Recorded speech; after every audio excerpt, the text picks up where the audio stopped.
Podcast, episode number 88, where we round up all of the Stadia and gaming news for your listening and viewing pleasure for what is the longest running Stadia podcast this side of Google Maps. You join myself, Chris, for a very different episode this week because I'm not actually here. I'm recording this in advance in the early hours of the morning, so I won't be with you for episode 88, but I didn't want to miss out on getting in on such a juicy episode because the co-host of this show, the amazing techie teacher himself, Mr. Tom, and the man of many pixels, will be taking the reins for a fantastic show this week for episode number 88. They're going to be rounding up all of your pro games for the month, all of the new biggest game announcements like Control. Kind of breaking the news a little bit early, but everyone knows it already. You're just here for our impressions, views, and roundups. We've got, what else have we got? Ark, Survival Evolved, we've got an update on that.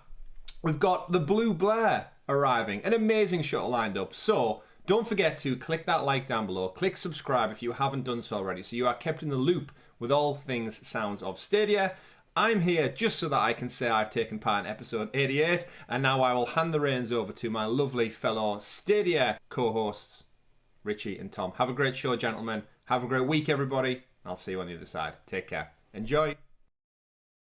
Thank you very much, Chris, and hopefully we don't set this thing on fire this week. We'll try our best.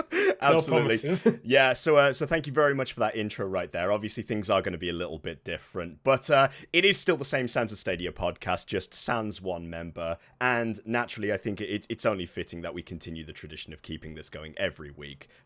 Despite circumstances, there'll always be one of us available to try to man the reins, man the ship, and hopefully not send this thing sinking like the Titanic. But we do have an excellent show for you. We've got some fantastic news after what would be probably a dire week of Stadia stuff. It seems to have turned completely 180 and gone full circle. But I am joined by fantastic co-host, Mr. Richie. How are you doing today, sir?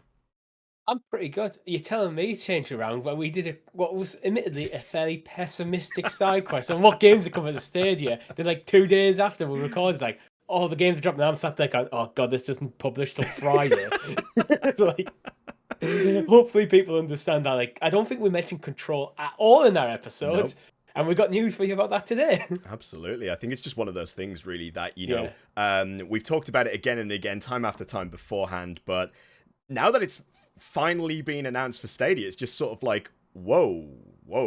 But before we get into any of the news stuff today, naturally, we just want to do a little bit of housekeeping. So this last Thursday, if you joined us on stream, you will have joined Chris and Richie in playing some PUBG. And I may have made a sneaky appearance later on in that episode as well, much to Chris and Richie's dismay, perhaps. Not intentional, but you have to go and watch it. It was intentional. You turned up and you knew what you were doing. It was fun. How did you find that stream? It was really fun. I wasn't very good. It's been a while since I played, and I wasn't definitely in my best form. Yeah, I think we get a little bit rusty after time. But you know what? Yeah. PUBG is just one of those games I feel like that you can just go back to again and again, can't you? And just as long as you've got people to play with, you can create a fun custom server. And like you say, there's just something quite thrilling about taking out people that you know in video games. Part of that element of competitive nature right there. Other than that, I think the only other thing we really need to talk about is side quest as well. This last week as well, Richie, what was the topic for side quest? So last week we were talking about what games were next for Stadia, which was an unfortunate one considering. The whole concept behind that episode was we were looking at what games were coming up, and there wasn't, apart from a couple of things we know coming up later, like Humankind and Life is Strange, there's kind of not much. And then E3's around the corner, but Stadia is still not confirmed to be there or not be there. It's just like, what's coming up? That was the concept of the episode. And then was it the Monday that we get the Control news? It's like, Yeah, just completely out of left field, really, wasn't it? Because there we are. As you say, last week's episode of the podcast, episode 87, was a little bit of a burn piece. It was a bit of a pessimistic episode, really, where it was timely for our members. Yeah. To be fair, I mean, we've got to be honest about it. There wasn't a lot of news last week, and then all of a sudden, just the gates opened, and bam, there it all is. So yeah, we'll get into all of the news and things in just a moment. But the last thing I want to ask, Richie, in tradition, what have you been playing this week? I have been playing Mass Effect. Ooh, do tell. How are you getting on with that? Well, I spent most of my day yesterday playing Mass Effect, and I can see why people love it. Mm-hmm. I don't yet. And Okay. there's some quality of life features they should have definitely fixed with this version. Right. The biggest gripe I have is at the moment is to go to a planet, you have to travel to the system. Then it goes to the load screen, puts you back on the deck of the Normandy, and then you have to go back into the map to land on a planet. So I'm getting 2 load screens to get to one planet, and that just seems ridiculous. Considering in Mass Effect, what I'm finding is you kind of have to explore the universe a bit. You're not always given, no, you need to go to this planet. You need to kind of figure out, okay, it's in this system somewhere, so you might have to drop to a couple of different planets to find what you're looking for. And each of them is often 2 load screens. That's fair. That's fair. Which So, slows the game down. so how far? Where are you currently situated at the moment in terms of planet wise? I think is what I'd probably go for. Trying to do this without spoiling it. Yes, I know Mass Effect's an older game, but for the people who are watching who may not have played it. I've got most of my companions, but you Okay. get them all fairly early on. Yes. After I've left the Citadel, I've only done one main story thread where you get free just straight away when you leave the Citadel. I've done one of them, but I was largely chipping away at some side quests. Okay. Good. Like I think I've said before, I've been quite vocal about it, particularly off camera with you, that that the Mass Effect series really does pick up. I think it is quite a slow burner to begin with, but as you get deeper and deeper into the lore and the story behind it, once the big bad is revealed, that's where it really starts to pick up. Yeah. I'm really enjoying it. When I get down on the planet's surface and I'm not in my car and I'm on the feet with my squad going through an area, I'm really enjoying it. But there's the bits before that, especially when you drop into a planet, it's just a flat square, actually, with mountains. Yeah. It's like that was probably my biggest gripe about the game. I hated that stuff. it's old game is old game. That's the situation. I'm giving it a pass because of that. But the biggest gripe I have is the audio. Okay. The audio is absolutely trashing what I'm playing. It's Wow. all over the place. Okay. Like sometimes, like the landing scenes will have basically no audio, and then an explosion will blow my head off. It's almost as if like the audio is set to have like 7.1 surround sound or something. But it's just coming through stereo. But it's not. Yeah, but it's just not. And I'm just playing. I don't have even a sound bar on my TV. So it's like there's certain elements of the audio that feel like they should be there that are not, and others are way too loud and stuff like that. It's like, but there isn't. I can't find any settings to change it, so I'm just having to persevere. Okay. Well, hopefully it'll get patched. Yeah. Perhaps, but despite all of your gripes anyway, we know it's not on Stadia, so we don't have to worry about it. As for myself, I'm still chipping away at Assassin's Creed Valhalla. Despite what I've said after time and time, I've decided I'm just going to go for the 100%. I'm just going to go for it because... You've stopped fighting this. Yeah, I just find myself being far too distracted collecting things and then, building cairns at lookout points and finding anomalies and stuff like that. And I'm just at the point now where I just feel like I just want to do that stuff and I will progress and get through the story as and when I do it. I'm in York at the moment, so that's quite fun. I found the story to be very interesting there. And I actually thought York is probably, from what I've seen so far, one of the more beautiful areas of the game that I've been to. There's just something about going to like a snow-covered city, because it was quite large in terms of the game as well. Yeah, it's one of the biggest settlements. Yeah, and it was just lush. Just really enjoyed it. But chipping away, probably put in about 55 hours at this point, and still feel like I've got a long way to go. Still feel like there's a fair amount to go. If you're in York, you're probably about 2/3 away, maybe 3/4 through. If memory serves. Once you finish like the map board, that's kind of pretty much it. Once you've done every area, so there's a few like specific story stuff, but yeah. I assume it scales based on like the region's sort of combat level or power level. So like it's ultimately heading towards like the Winchester area, I suppose. Really is what it looks to be doing. Fair enough. But yeah, as I say, slow burning away at that, but I'll get through it eventually. And then maybe I can actually talk about another game other than Assassin's Creed Valhalla, because I haven't even touched the DLC yet. We'll get there, though.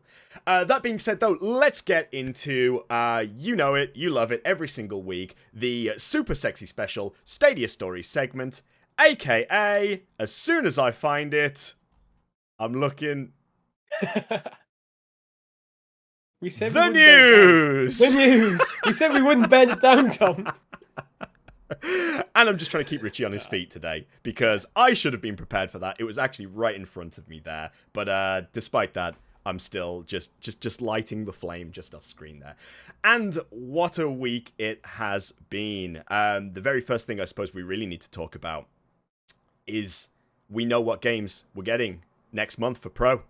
For our June Pro games, we finally had our announcement.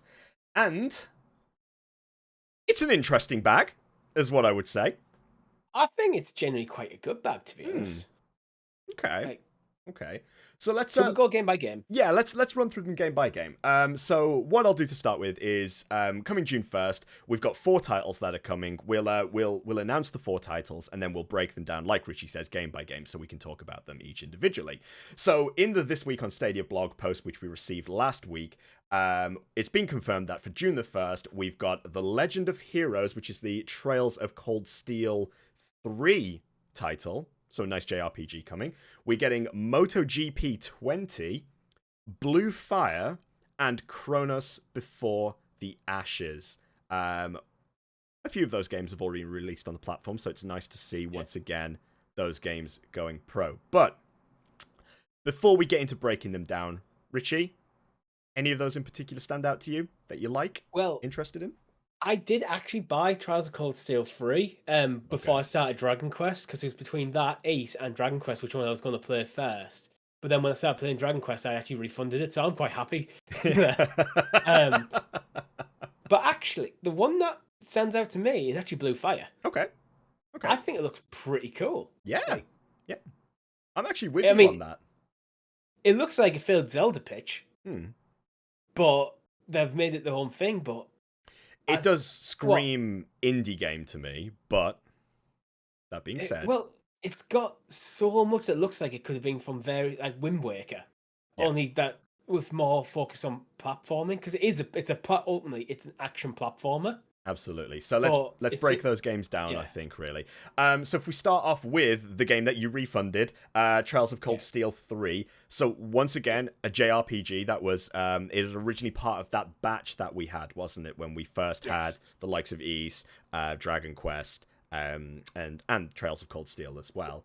But I mean, you can't go wrong with a JRPG that's got 80 hours of content plus, essentially.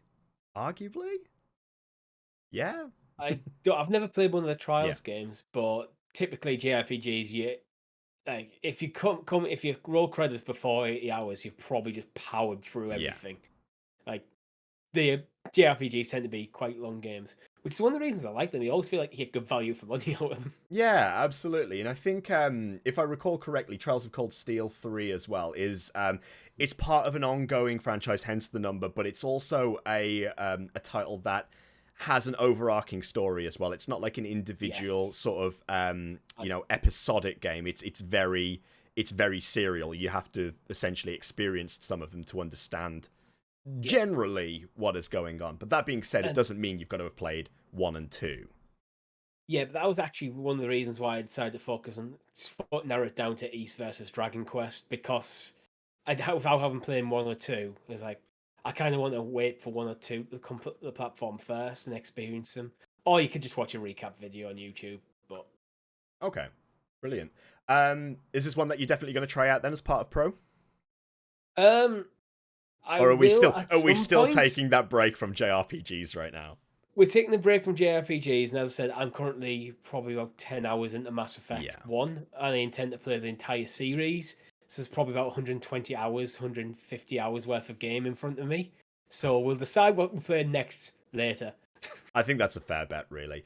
So moving on from Trails of Cold Steel 3, we're also getting MotoGP 20. MotoGP being essentially not motocross, but like a racetrack based motorbike game.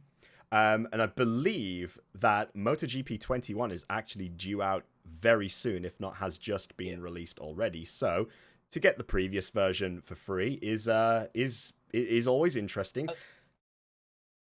Go on. I've seen a few jokes about, oh, we're getting this one free when the new one's due out any minute. It's like, but I'm sort of like, well, for someone like me who's not really into my racing games, this is great. I don't care about the annualized franchise of it.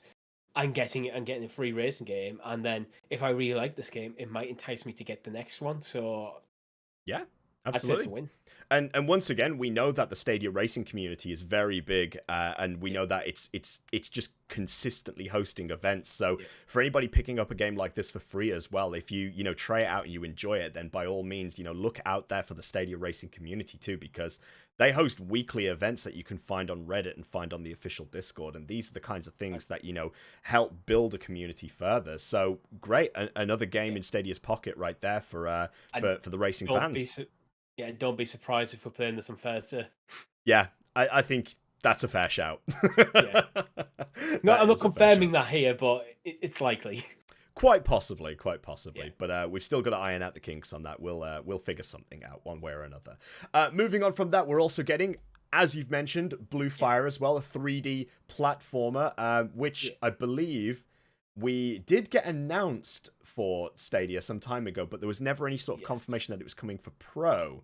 So, Blue Fire embark on an extraordinary adventure through the perished world of Penumbra to explore unique temples filled with increasingly difficult 3D platforming challenges, diverse enemies, quests, collectibles, and more. Screaming a little bit of Legend of Zelda-like there, isn't it? Well, this is, as I said, it looks like almost like a failed Zelda pitch, because even the main character looks a lot like Wind Waker's Wind Waker Link, not Zinc. He is quite zinc colored, like dark grey, but he's got the heart, and he has swords. In this case, he has two swords. So it's like, it almost feels like, have they changed it to two swords to move it away from Link? Perhaps. But there's a bigger focus on the platforming elements, and I think graphically it looks like somewhere in between Wind Waker and Breath of the Wild. Yeah. And there's elements of it that you could, like, when you see like these weird like black and pink globule stuff, like they look almost like, what is it, the Malice from Breath of the Wild? Yeah. I can definitely see. You can see the inspiration there, can't you? Like when you look at it on the surface, it screams. It wears it wears the inspiration right on the surface. Yeah, definitely. But it does seem like, with it being an action platformer, it seems to be meant to be a bit more linear, which I think could be very interesting to play. Yeah, I mean, this is one that's definitely on my list of games that I want to jump into to try. I did originally think when I saw it that it gave me some sort of low-key Dark Souls vibes, but now I've watched and read a little bit more about it. I'm thinking less that, and I'm more in agreement with you in terms of a Zelda-esque title, but with more platforming elements, I suppose. From the IGN review I read, it does have some Dark Soulsy stuff where you need to focus on your movement and your positioning in combat, where your character's actually quite squishy, but it's very mobile, so it's more about that mobility in the fight rather than like parrying everything and just tanking hits. Which I think could make for the combat to be very fast-paced and exciting. Yeah, definitely. So definitely one to check out, I think, right there. Definitely a Sound of Stadia recommendation, I would say. But we haven't even played it yet, so we may change our opinion after this first week. Who knows? But there is one more title we need to talk about as well, and that is Chronos Before the Ashes. And I believe this one has probably been on Stadia the longest in terms of these titles actually coming to the platform. So to me, this was no surprise of it going pro, because from what I've heard of it, it is a Souls-like game. It has a very interesting mechanic in the sense that each time you die, you actually age in-game. So that means that the more that you die, the older your character gets, and therefore, as a result of it, it can be quite a bit of a hindrance to your game style. There are elements to reverse the aging process, though. But it is definitely inspired by the likes of Bloodborne, the likes of Dark Souls. However, it is a little bit more... I won't say light-hearted, but it's not as dark, as gritty, as sort of, black and grey and red as the others. I also believe this started off originally as a VR game as well, before they created this port that became a not platformer, but a 3D third-person game as well. Yeah. It seems like a very, very different game to what you'd expect. VR, the first thing you're thinking of is like first-person view. This seems to be ground up third-person view, so that seems to be a massive pivot if it was. Yeah, no, absolutely. But the looking at the reviews online and so on, Crunch Before the Ashes, it tries to very much be a Dark Souls type game. However, it does feel like there are elements lacking from the game too. However, being a pro game, it's certainly one that I will jump into, being a massive fan of Souls-like games. So probably another one that I'm going to try to add to getting the 100% achievements on eventually. So you can definitely see me reporting on that at some point in the near future. But that rounds up our pro games for June, really. And, usually we even get a sneaky little game dropped in the middle of the month. And I think we may even be able to talk about that one next, because the next news story that we have is Ark is going to be coming this summer at some point. Now, we know that Ark is meant to be coming to Stadia. It has now been confirmed by the dev team behind the game as well. However, there are some discussions that it is being pushed back slightly, and the summer window does mean that it opens it up quite a long way, essentially all the way up until September, really. So we were supposed to be getting it back earlier this year, then it was pushed back into May, never rolled around in May, then there was a revision to a June the 2nd date, which led a lot of people to believing that we might be getting it right as one of our pro games at the start of this month. June the 2nd, I think, was the DLC. Oh, sorry, yes, that's correct, in time of the DLC. But now we had a tweet that was posted out on the 25th of May that said, Summer Plans Checklist, check, being pounced on by a raptor in high resolution, defeating Rockwell, check, reaching Ascension, check, and then the only unchecked mark is playing Ark on Google Stadia in Stadia Pro. And we're going to help you fill out that checklist this summer. So, Ark. Are we still excited for it? Thanks. I think it was Chris of the three of us who was most excited for it. Yeah. I'm intrigued by it because I've never played it, so this was always going to be an opportunity to jump in. And it coming out in summer, it really depends. We're in that awkward time where E3 is so close, Summer Games Fest is so close. Yeah. So we don't know what the back end of the year is going to look like, but we're going to know very soon. So we could get we could go to get E3 and have loads of these awesome games and completely forget about Ark. So I'm worried it may have just missed the opportunity by early this year when things are a bit quieter to get people in. I think I completely agree with that sentiment as well. I think a lot of people were very excited about Ark when it was first announced coming to the platform, but because of the length of time it's taken for it to get to the point where we're now getting an official confirmation that it will be coming, it's sort of really waned off. It's sort of just like a downward graph, a downward trend, really. To the point that as we get more and more games announced, eventually it is just going to get swept under the rug to the point that people go, okay, cool, we've got it for free. And it's not a game that reviews or gets the sort of hype that, like, say, Jedi Fallen Order come to Pro got, or Cyberpunk or Resident Evil, where people are going to like stop what they're doing and go, okay, I'm paying attention to you now.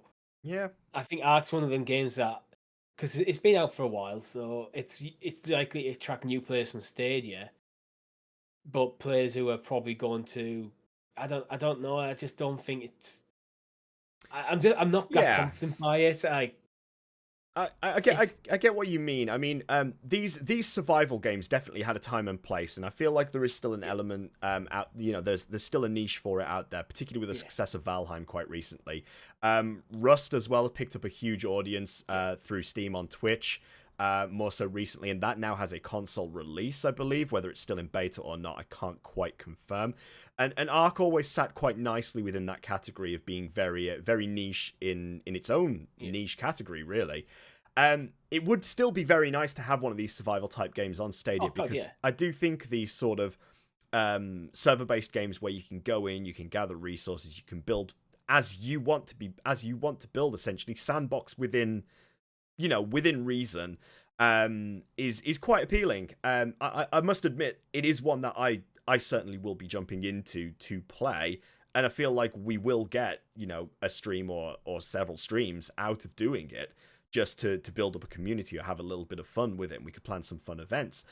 But like you say, I do feel with these big events on the horizon that we're probably going to hear about games that, either whether for other platforms or for Stadia, are probably going to take a little bit of precedence over older titles that quite frankly, like Ark isn't... It's no spring chicken. It definitely looks a little bit dated at this point, really. Yeah, this is a thing. I think the only reason we're talking about it so much is because of that Stadia Pro tag. Yes. If that wasn't there, I think this game would have quite come. Found there's probably a reasonable community in Stadia. A lot of people enjoying it, but it wouldn't have got anywhere near the sort of interest and like as many eyes on it. Yeah. I'm glad it's coming, but again, yeah, I just don't think I'd be playing it if it wasn't for Stadia Pro. That's fair. That's fair. But for anybody who is out there looking forward to Ark arriving on Stadia, there is a little bit of glimmer of hope. It was rated by the German board for video games just this week as well. So it could potentially be a foresight into it arriving sooner rather than later. However, take it with a pinch of salt. We have been told that it was going to come early 2021, and that was delayed. So there is no guarantee that it's going to arrive tomorrow, the day after, or so on. But it is going to arrive this summer. So bide our time a little bit more. Will we get the base version of the game, or will we get like all the DLC? Because it may have been pushed for the DLC. So let's get the DLC out first and then port the whole thing over. That's an interesting argument, because I'm not 100% on whether there is any sort of element of microtransaction within Ark. Because what I'm essentially looking at here is, how do they monetize it? If they have a lot of DLC coming out for the game, do you have to buy the additional DLCs for it, or can you play it standalone? Or is it just essentially, the DLC comes through as updates, I suppose, for the game, really, with additional content just to keep the game alive and keep it feeling fresh. If it is the former, in terms of having to buy the DLC, then maybe it's going to come out standalone, and then if people are interested, you might buy the DLC on top of that. But if it does come out and it is incremental updates that build the game up, then other than the deal with Google, surely they are going to look at some sort of financial recompense for this through the form of microtransaction or so on there.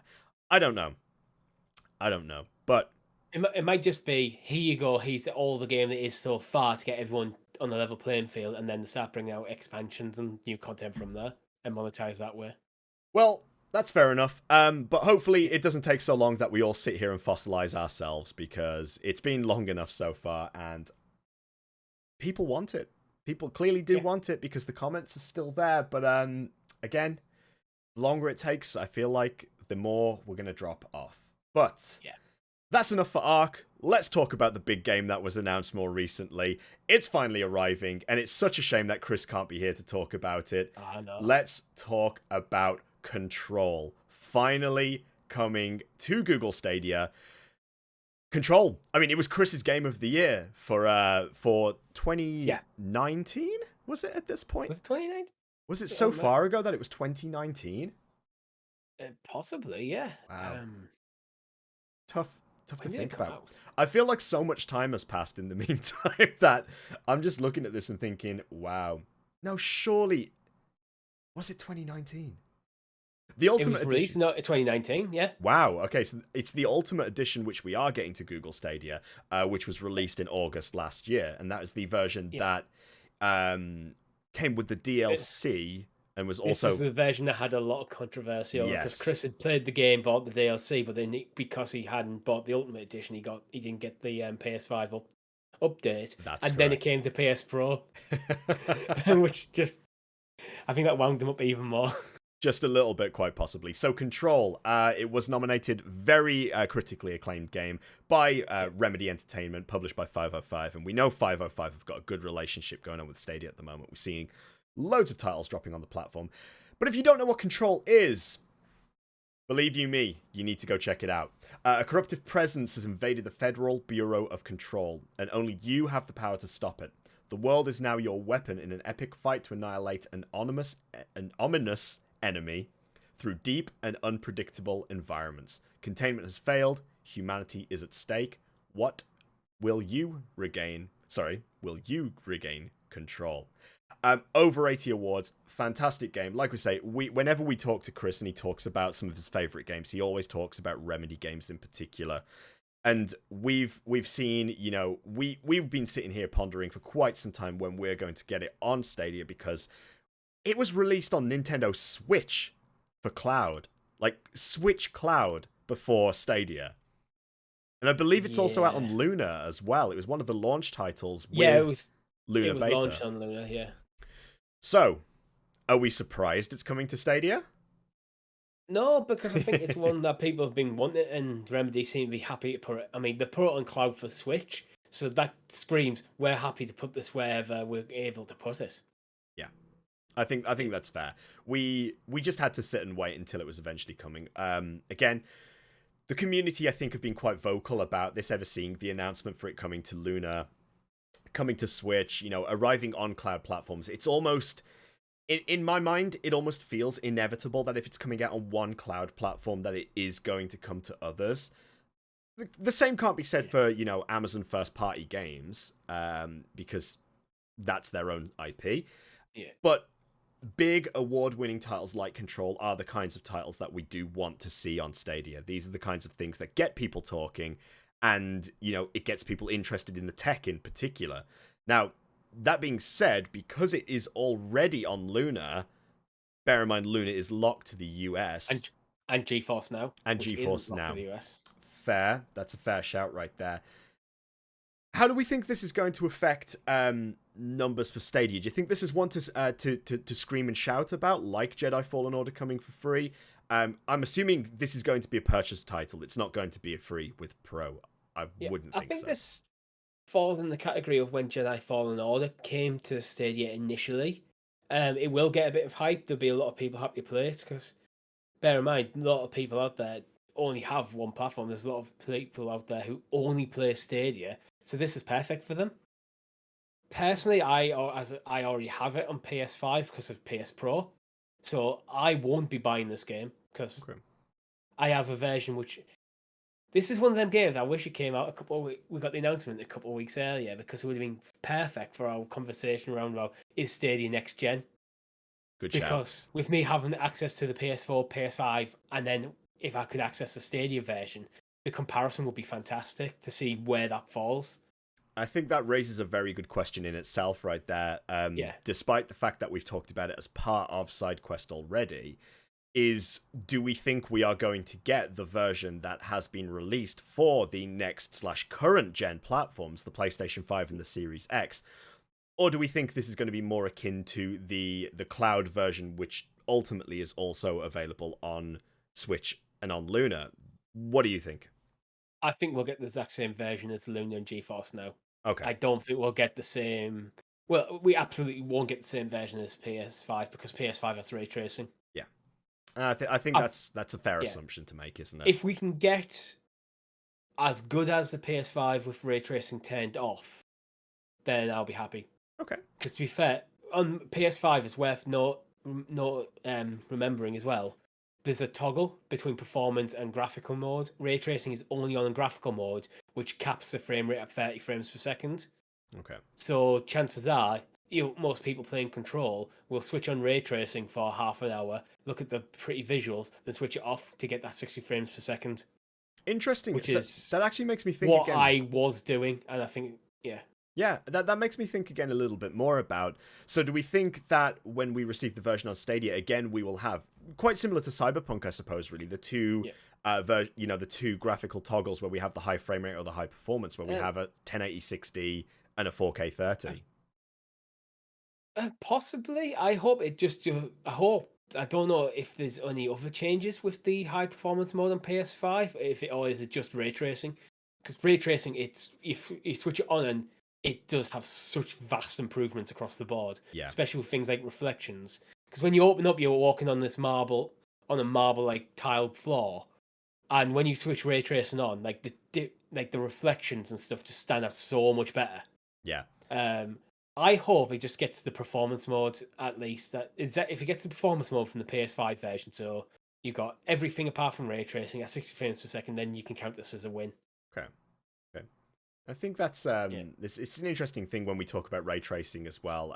We've talked about it again episode after episode, but I think until you actually experience it, you don't fully understand the hype around it. It's just one of those things that's like the next step graphically. Yeah. But hopefully that feature does arrive to Stadia soon. However, with regards to control, we are going to be getting it.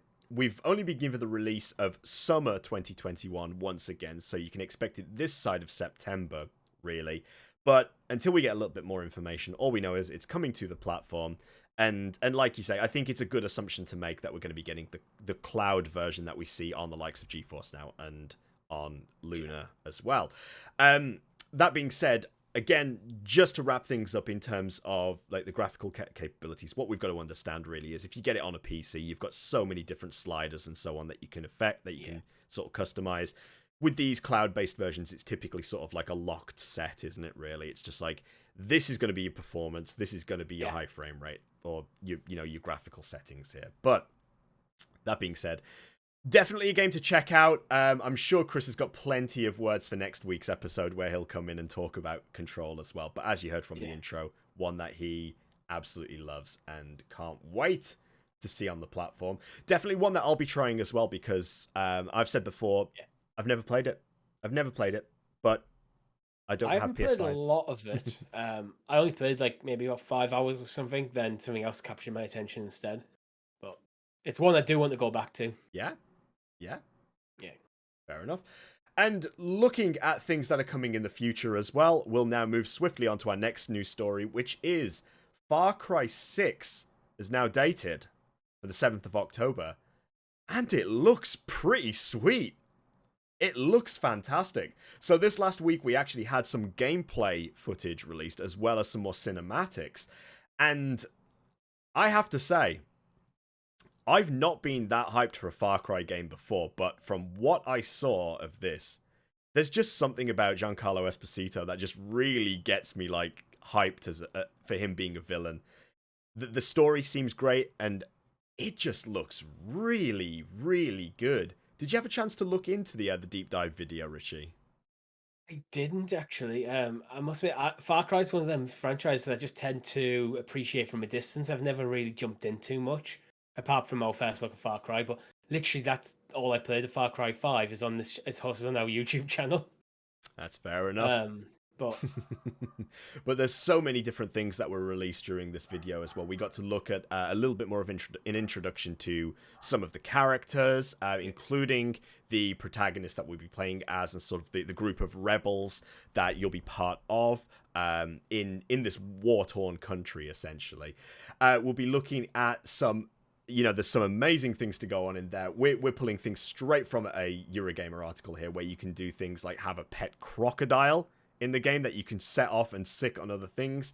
But it just looks very, very nice. Like, from what I've seen, in terms of, the lighting, in terms of the gameplay, in terms of the water physics, in terms of just the general setting of it, Far Cry 6 just really looks like they're putting a lot of emphasis in here to really release an outstanding game. Like, for me personally, when I think about Far Cry, I don't think of it as much of a AAA as some of the other titles that we see from the likes of Ubisoft, but I think it is. Maybe it's just me. I don't know why. Maybe it's just me. I don't know. I don't get it. But seeing this might be one that I now add to my pre-order list. Yeah, I think it's one of them. It doesn't tend to have as much hype or as big of a following as like an Assassin's Creed, but in terms of the quality Far Cry games offer, that it's definitely there. Yeah, I think again, I'd be quite happy to agree with that right there. But Yeah. Far Cry 6 looks like it's going to be coming to several platforms, including the Epic Games Store, the Ubisoft Store, PS4, PS5, the Xbox One, Series X, S, Stadia, and Luna on the 7th of October. That is the date that we have confirmed right there. Once again, it's available on the store right now for pre-order. I believe it's rolling out at the moment, so it may not appear immediately, but it is starting to roll out now to people to pre-order right there. But want to check. We should note as well, it might not turn up on pre-order for Stadia because sometimes games don't. Fair. sometimes we know the game's coming, it'll be pre-order available elsewhere, but not for Stadia. But pre-ordering is one of them weird things with Stadia where it's not that useful. Yeah. Unless you're getting pre-order bonuses, because you True. don't need to preload or anything, so you could just buy it on the day. That is very true. I do still think that whole element of pre-order on Stadia is a bit weird, and apart from the analytics of it, that's the only reason why I can see pre-orders being available.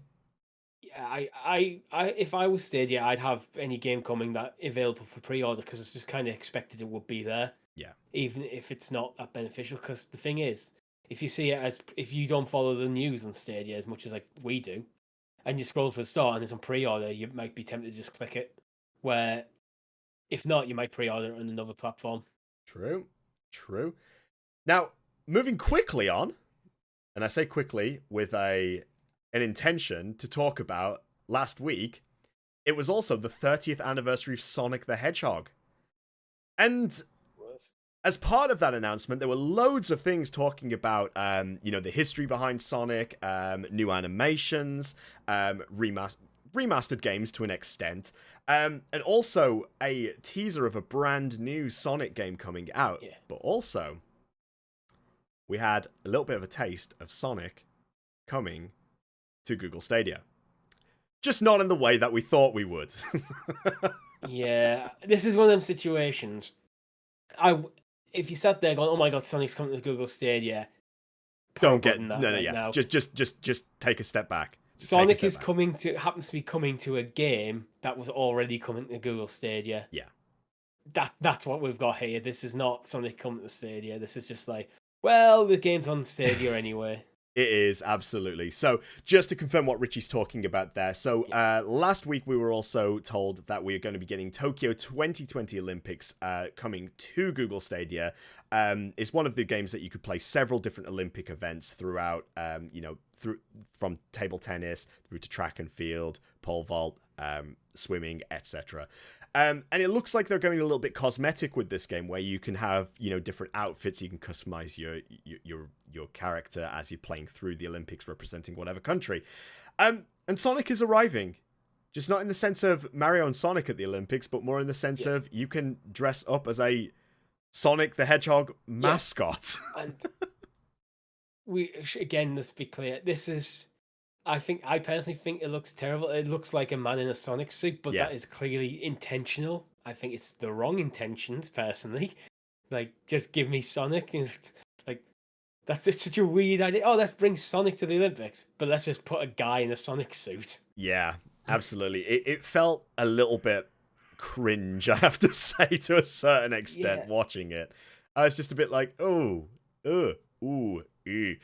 So I wonder though, maybe the intent is if you create your own character and you can like dress them up in different stuff, maybe this is how they'll work around that. You can just get like a Sonic suit. Yeah. In which case that would work quite well. Yeah. But okay. Just give me Sonic as a playable character in the Olympics. I don't even think that. I think one of the things that I got from the Sonic 30th as well is I was quite disappointed because as a lifelong Sonic fan, Sonic is definitely the mascot that I certainly grew up with, and I like the same for Chris as well. For yourself, I'm a Sonic fan, yeah. And it almost was a little bit bittersweet watching this event. I was out getting my first vaccine at the time when the event was on, so I was on watching the stream while I was lined up ready to go in.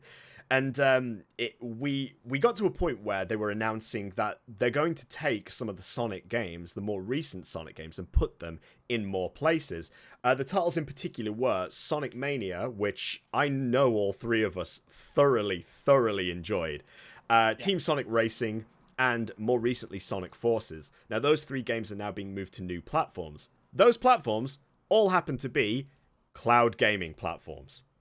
The likes of Amazon Luna and PlayStation Now. No mention of Google Stadia there. No mention. I know, it's a shame. It was quite bittersweet, to be honest with you. Again, not to make this my own personal platform, but I really feel like Sonic should be on Google Stadia. It seems to me like, again, it's a franchise that gets people in.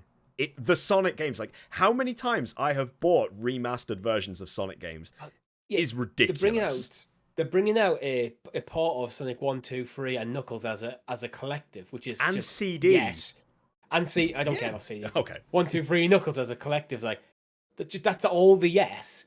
They're moving Sonic Mania is like, just bring them to Stadia. How many people do we know, like, who have, it's like from things like the Facebook groups and Reddit stuff, saying, "Our Stadia's allowed them to get back into video games." People in their 30s and their 40s who have such nostalgia for Sonic, is like, they want Sonic. Like, how many people do you think, if they saw like Sonic 1, 2, 3 and Knuckles as a bundle at a reasonable price in the store, would go, "I haven't played a Sonic game since I was a kid. Give me it." Yeah, I think that's exactly what it is. Like, I would be straight on that.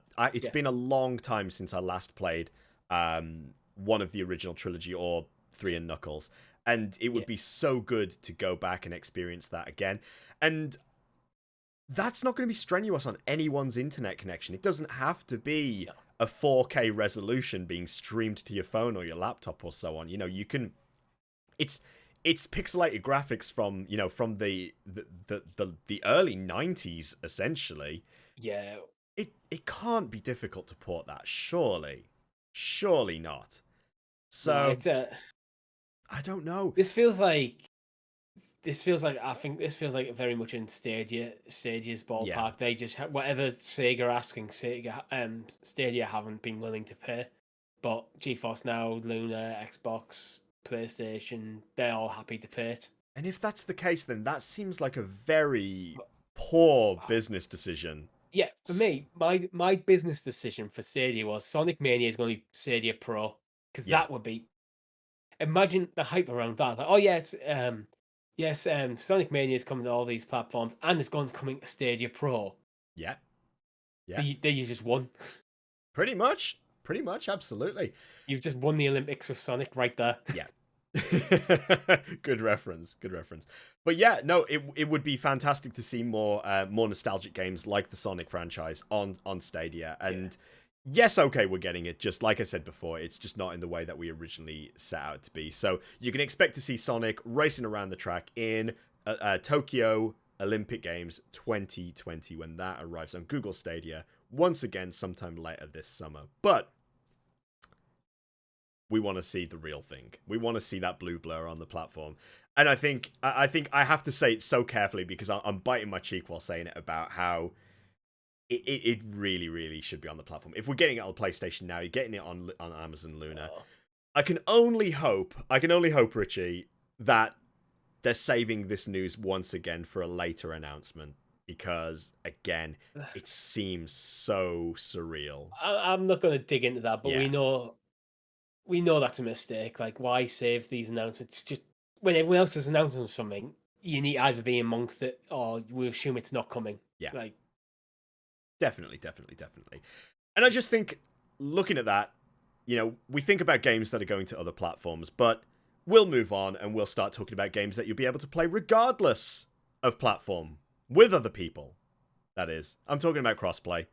I'm not so good with these transitions compared to Chris. Yeah. I'm trying. I'm doing my best, folks. I'm doing my best. And in particular, 2 games I'm going to focus on at the moment. We're going to start with Rainbow Six Siege testing crossplay features. So Ubisoft have now announced that crossplay will be coming to Siege, with early testing currently ongoing in preparation for future reveals. Now, we don't have Siege yet on Stadia.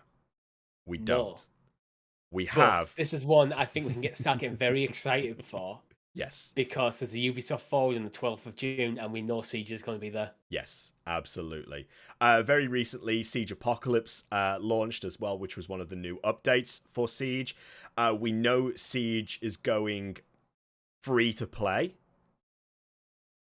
And we have a rating, again, albeit again, because we have seen these ratings before on Stadia, for Siege coming to the platform. Yeah. Crossplay with Siege.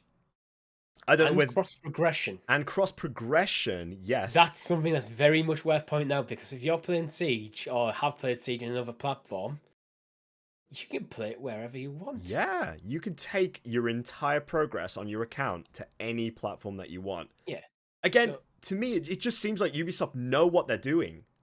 Like they Yeah. know what gamers want, right? we just want to be. What we want is to be able to play all of our games wherever we are. Yeah. That's it.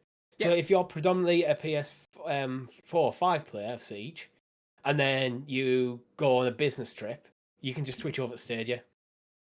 Absolutely right. And because it's got crossplay and cross progression, you can still play with your friends, and you can still play on your account. Definitely.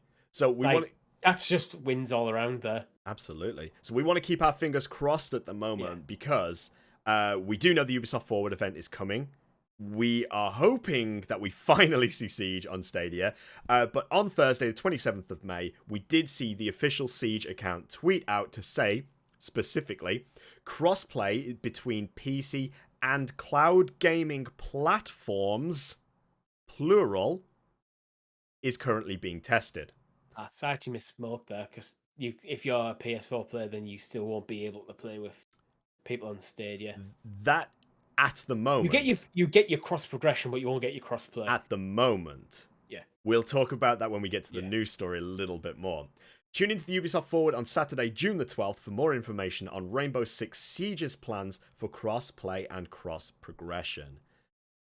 This is one to get a little bit excited about, and I hope I'm not putting my eggs all in one basket because Siege is a game that I know you and Chris, again, have a lot of experience of playing with friends. A bit. A bit of experience playing with friends. I also have a bit of experience playing with this, and I thoroughly enjoy the game, and again, we've harped on them, and this isn't just us. This isn't just isolated to us in the Santa Stadia community, but even outside in the wider Stadia community, people have been talking about we need games like Siege, like Apex Legends, like Fortnite, and so on. These are the games that people want. Do you think we're going to see a Stadia announcement at the Ubisoft Forward? Yes. Excellent. I'm very confident in this actually. Okay. Because we know it's coming to the platform. They're testing out with cross progression and cross play with between PC and cloud platforms, and we've been told by Ubisoft to expect more information on that on the 12th of June. Well, that's them basically telling me to get hyped for this coming to Stadia in the very, very near future. Well, that's exciting, isn't it? Yeah. You'll have to let us know, folks, if you're interested in this as well, and what your thoughts are too in the comments below. But moving quickly from one game coming with crossplay to another, let's talk Borderlands 3. In particular, let's talk Borderlands 3 over a year down the line getting crossplay. To me, this is a bit of a different story because, yes, I enjoy Borderlands 3, but it doesn't have the same sort of vibe for needing crossplay compared to the likes of Siege. You know what it is for me? I tend to play Borderlands more as a single player game. Yes. Yeah. Or in the past, I played through most of the Borderlands with my brother and co-op. Yeah. But it's not a game that I'm just looking for a random group to jump in and out with. It's one I like to play with people. Like, I'd play with you, I'd play with Chris. Yeah. I'd agree with that. I'd usually, a game like Borderlands 3, I'd probably identify what platform my friends were getting on and purchase it on the same to play with them if I was going to do that. I suppose what this does is it does offer the opportunity for people, again, to play in the preferred platforms. But in this case, if you play on PlayStation, you ain't going to be part of the party because Borderlands 3 is set to get crossplay very, very soon. However, it has been requested that the feature be removed by Sony on the PlayStation versions. Simply because it looks like a deal wasn't struck because the execs at Sony at PlayStation actually wanted a little bit more cash than Gearbox were willing to fork out. Yeah. This feels very much like Sony in this situation. I think they've been quite open about it. It's like they don't see any benefit of crossplay to themselves, So if you want to bring your title to have crossplay, you need to provide the benefit. In this case, it's largely going to be financial. Yeah, You need to give them a big bag of cash. yeah, I think Yeah, that's fair. But it's one of these really where you have to take it with a pinch of salt because the CEO of Gearbox, Randy Pitchford, is not known as being the best figure to work with. Usually, he's been quite controversial in the past, so it's not immediately clear why outside of the idea of it being financially related, but 2K have asked Gearbox to remove PlayStation crossplay. We can only imagine there's some sort of discussion going behind the scenes, like you say, about contract agreements and so on there. If I had to be generous, I'd say Gearbox and who's the publisher? 2K. 2K, Basically going like, it's a flat rate. We're going to pay every platform the same, and Sony's going, want more, and then going, no. Absolutely. Or maybe it's just as simple as they have a number that they're willing to pay, Sony have a number that don't match up, so it doesn't go. Yeah. But it's not the first time either that Sony have actually blocked crossplay with any other platforms as well. They've done it with Rocket League, and they've done it with Minecraft as well, which it's... I mean, I don't like Sony's stance on this, but I wouldn't say blocking it, because blocking it feels like it's something that is expected to be there. This is something I don't think we're quite there as the industry yet. I want us to be there. I want crossplay to be the normal. Yeah. But unfortunately, it just takes... You need to get Sony on board. To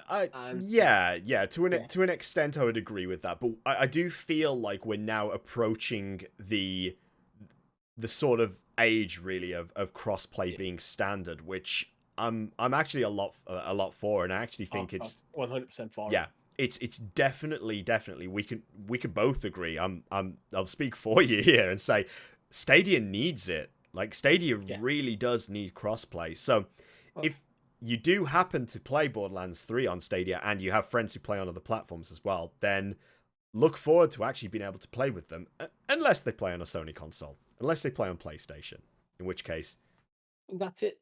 The newcomers to the market, like GeForce Now, like Shadow, like Stadia, like Luna, they're all going to benefit massively from crossplay, because they all have the similar issue where when it comes to multiplayer games, they don't have the same sort of user base as the Microsoft or Sony. Yeah.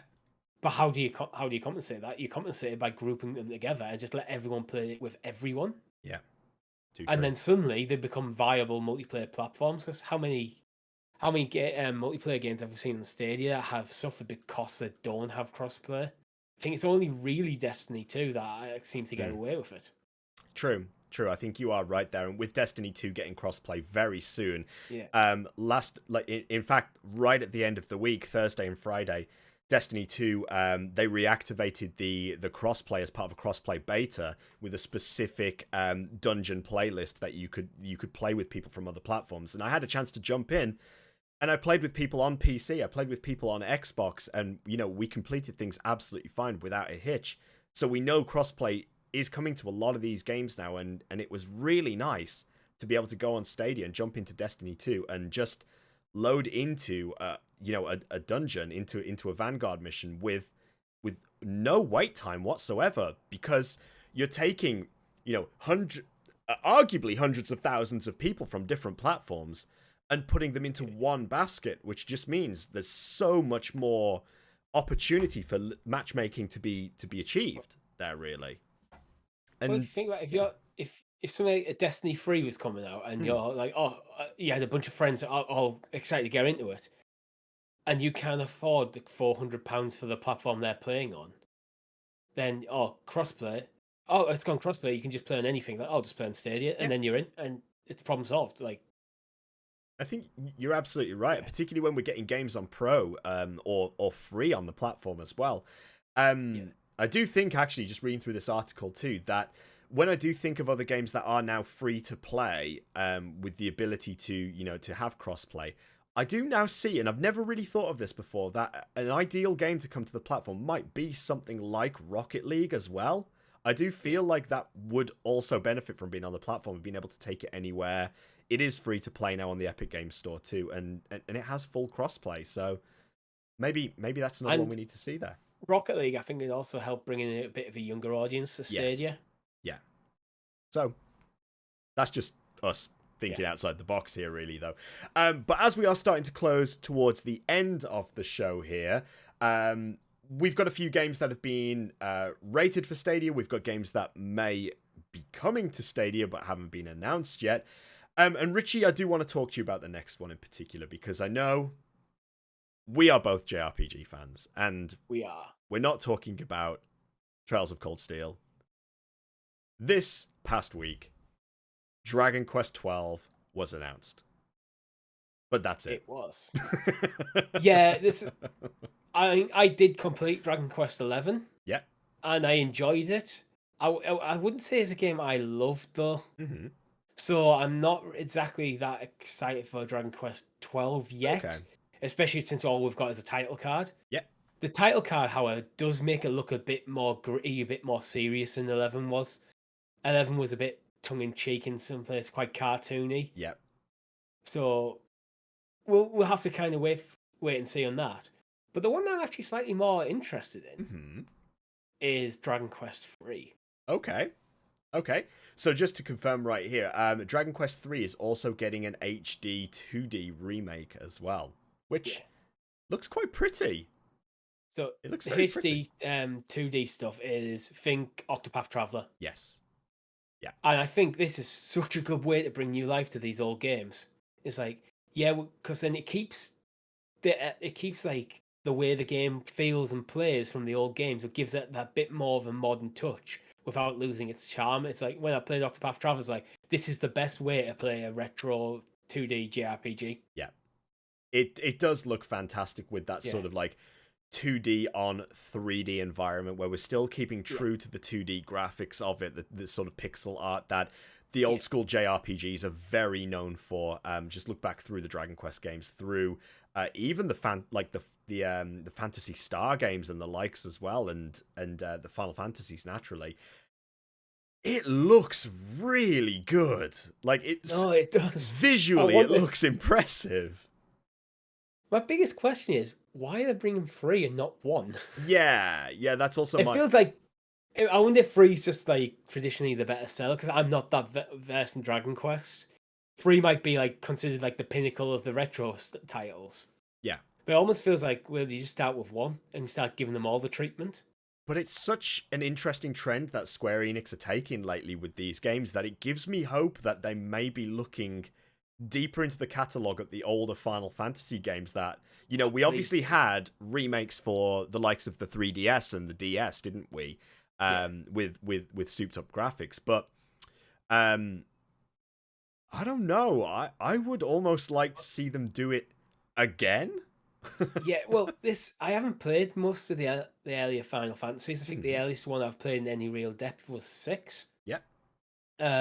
So some of like the really early ones, I'd love to see get this treatment because I'd love to jump into that world. Yeah. And see where it all began. It's like, and I think taking it a few into the series is quite good because I think when you start off the series, when you look at the likes of Dragon Quest and Final Fantasy, the originals, they're probably going to be lacking certain elements of the game. Still finding the feet. Yes, exactly. These are kind of defining the genre. Yeah, absolutely. So the likes of the earlier Final Fantasies, now I don't want to go too much into like the American names of them, but because there's a whole load of things where the Japanese versions were like, let's just stick with the I'm one for Final Fantasy. Let's just stick with the Japanese numbering. So if the game didn't come to the West, it didn't come to the West. That's it. Yeah. So you've played 6.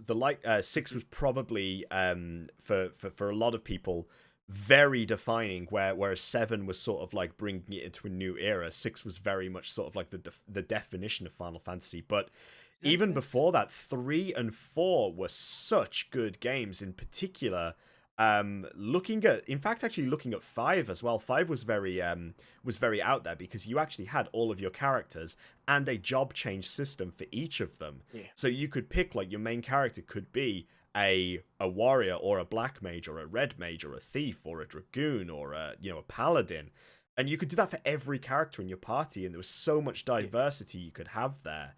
It was just so groundbreaking. I'd love to see that remade. The likes of 4 with characters like Cecil and Kain. I could Final Fantasy nerd all day, to be honest. It feels like they've took them like the job system out of Final Fantasy now and put it into Bravely Default. Yeah. So that them mechanics exist, just not in a Final Fantasy game now. Maybe I need to play Bravely Default. Maybe I need to get it on Stadia. Yeah. It's free. Free. The first one's a 3DS game. Yeah, but it's that weird thing with Square where they seem to make some franchises platform exclusive, and it just seemed like Final Fantasy might be going that way with PlayStation at the moment. Unfortunately. Yeah, perhaps. But yeah. But we're going to wrap up the week now by going through the final few news stories quite quickly, just because we're over the hour mark already. We've had a couple of games rated for Stadia. I'll just get you a quick take on these, Richie. Looks like we're getting the Addams Family on Stadia. Addams Family Mansion Mayhem. Thoughts? I don't really have any, to be perfectly honest. It's fine. It's a franchise. It's an IP I don't care about, and it looks fine. Like, yeah, if you're into the Addams Family, you might have a good time, but I'm not going to be paying too much attention if I'm being perfectly honest to it. It's a strange one. It's a strange one, really. Yeah. But hey, yeah, whatever floats your boat at the end of the day.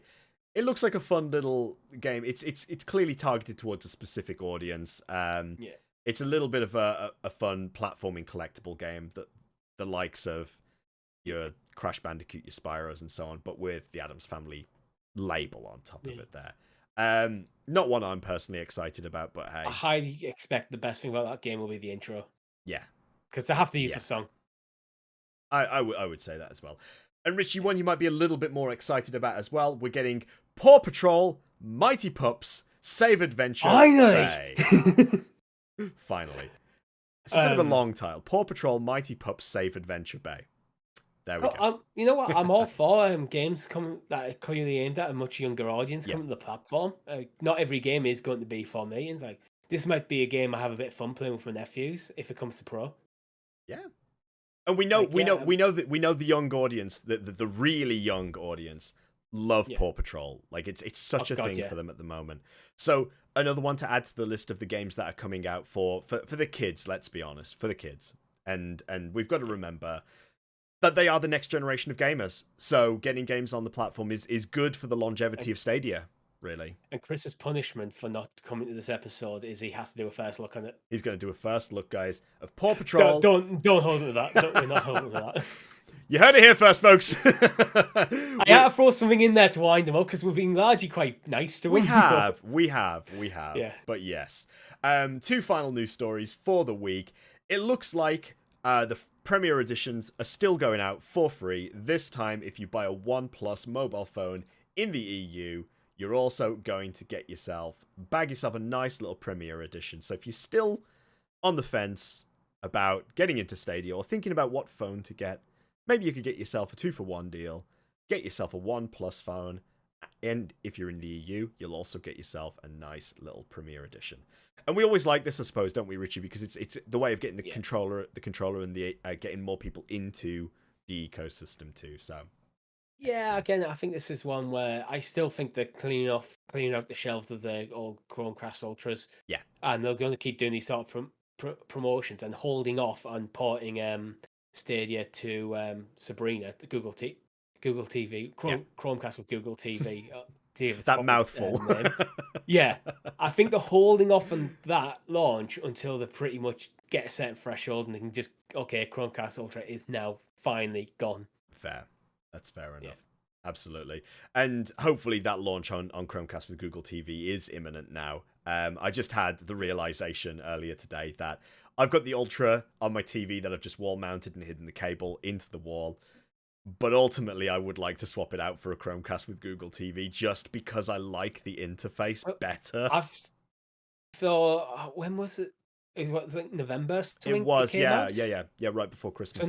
So we're looking like 6 months now. I've had 2 Chromecasts attached to my TV because I've got my Google TV, but then I've also got my Chromecast Ultra entirely for Stadia. Yeah, it's like that needs to be taken out. Yeah. Yeah, absolutely. I'd agree with you there. And final news story of the week for episode 88 of the Sounds of Stadia podcast. Stadia, it is confirmed now that it will make its retail debut at the upcoming NYC Google Store that we talked about last episode.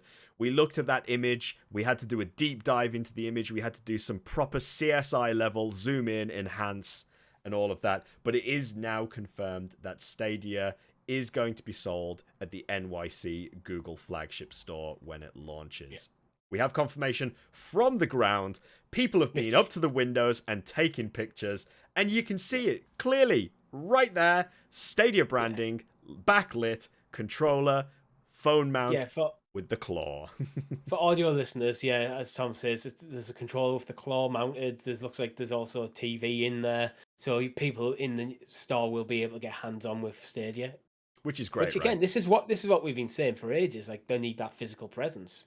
Definitely. And I think if they're going to start rolling out Google stores, a la Apple stores all over the world, starting with New York, that might be the best way to do it, because then they can control the quality of the internet, where they're not relying on some random retail parks and terrible internet connection. Yeah, absolutely. I'd agree with you. Yeah. Sorry, Richie, we had a technical issue there where cameras just froze for some reason, but we're all good. And it is the end of the episode anyway, so I did say we'd try not to burn it to the ground, but albeit, we're clicking buttons. Things are happening. Still time. There's still time. There is still time. Absolutely. But thank you very much, everybody, for joining us this week for the 88th episode of the Sounds of Stadia podcast. And we are really ticking on with these now, aren't we? Oh. Episode 88. Fantastic stuff. Again, we want to send all of our best wishes out to Chris as well. We're sorry he couldn't join us, but we've done our best in your stead, sir. That being said, we might get a little cheeky appearance from him at the episode as well. Who knows? But that's all we have time for this week. Before we do go, Richie, what is the topic for SideQuest this week? So we're going to be talking about what we were going to be expecting from E3. Ooh, okay. Be prepared, everyone, to be bombarded with E3 content in the next few weeks.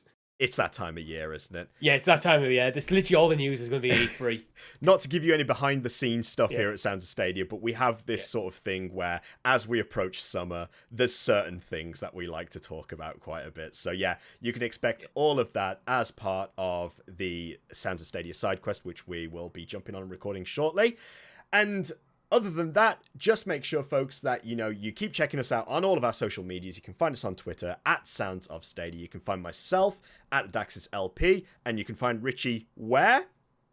Richie C89. Fantastic. Do check out our Discord as well. Just search for Sounds of Stadia. There'll also be a link in the video description too. We have the community running on there, and by all means, come on in, come say hi, and you might even find some people to play some games with. But that's all the time we have for this week on episode 88 of the Sounds of Stadia podcast. My name's been Tom. I've been Richie.